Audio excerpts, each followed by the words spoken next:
Alors cette année, plus encore que les autres années, il y a un enjeu crucial, c'est la fameuse barrière des gains qui va mener au Prix d'Amérique. Il faudra pour moi cette année 750 000 € de gains pour être sûr de pouvoir disputer le prochain Prix d'Amérique. On en est encore loin, 10 semaines, mais dès samedi, certains professionnels en ont conscience. Je pense à Fabrice Soulois qui défère des 4 pieds, Rolling des Riprey, Private Love.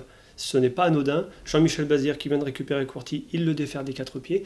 Ils ont besoin, ces deux grands professionnels, de savoir où ils en sont et ils ont besoin de gains et de points. Parce qu'il y a un système de points qui qualifie les 6 premiers à la fin des 4 B pour le Prix d'Amérique. Mais je pense à aujourd'hui, au vu de ceux qui sont potentiellement capables de courir le Prix d'Amérique, il faudra 750 000 € de gains et ces chevaux-là n'ont pas d'autre choix. Et dès samedi, on pourra avoir une course passionnante derrière un phénomène, Ready Cash. Et cette course-là va mener doucement mais sûrement vers le Prix d'Amérique. Il y a des chevaux qui ont besoin de prendre des gains, Courty, Private Love, René Riprey, tous ceux qui n'ont pas 750 000 € de gains et qui ont aujourd'hui plus de 5 ans. Alors pour moi, c'est pas compliqué. Il y a un patron à Vincennes et en France, c'est Ready Cash. Il fait son retour samedi, déféré des postérieurs après 2 superbes courses de rentrée. La dernière, c'était à Caen, sur une longue distance.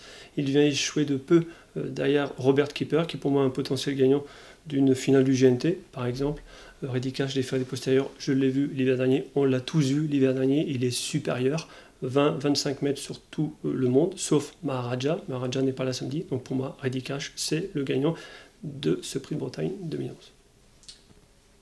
Alors derrière Ready Cash, qui est pour moi incontournable du fait qu'il soit déféré et sur la montante avec Franck Nivard, est supérieur à tout ce joli monde. Je me méfie beaucoup de Roxane Griff, ce n'est pas une grosse surprise, mais à cette envolée dans le Prix des Cévennes, Sébastien Garato est très confiant, il a fait de ce Bretagne un objectif, il veut courir les 4 B. La raison est simple, elle fait partie de ceux qui n'ont pas les gains, la fameuse barrière des 750 000 pour être sûr de pouvoir courir le prochain Prix d'Amérique. Sébastien Garato s'ouvre une première chance dans le prochain Prix d'Amérique derrière Ready Cash. Donc dès samedi, Roxane Griff en 2. En 3, Fabrice Soulois, que j'ai eu récemment au téléphone pour notre journal week-end. Il m'a ouvert les portes de son écurie pour un tour de cours qui figure dans son numéro du Prix de Bretagne. Il m'a dit 2 choses. La première, ces 2 chevaux sont très bien.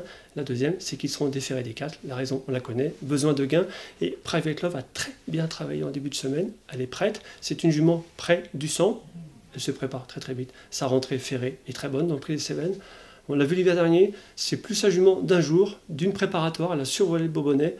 Je m'en méfie beaucoup, je la place en 3. En 4, je mets le deuxième atout de Sébastien Garato, Rêve de Bélève, rien à dire, déféré des 4. Et en 5, le deuxième atout de Fabrice, Rolling des Riprey. Il manque de cadence, c'est normal. Longue absence, un champion, il a besoin de rythme. Une 12-8 ferrée l'autre jour, c'est comme pas rien. Là, déféré des 4, il va lutter pour les places, il va aller au combat et garder une petite place. Donc en 5, le deuxième atout de Fabrice Soulois, Rolling des Riprey. Un regret, Courty, mais je le vois plus offensif et mieux dans le prochain Bourbonnais. C'est potentiellement le gagnant du prochain Bourbonnais. Et j'invite les turfistes, attention à vous méfier de Roch Mélois.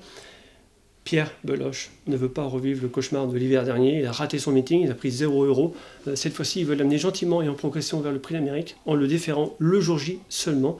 Méfiez-vous de Roch Mélois dans 10 week-ends. C'est un potentiel 4-5e dans le Prix d'Amérique à Bellecote. Mais dès samedi, regardez-le courir, les turfistes. Ça peut être très intéressant pour la suite du meeting.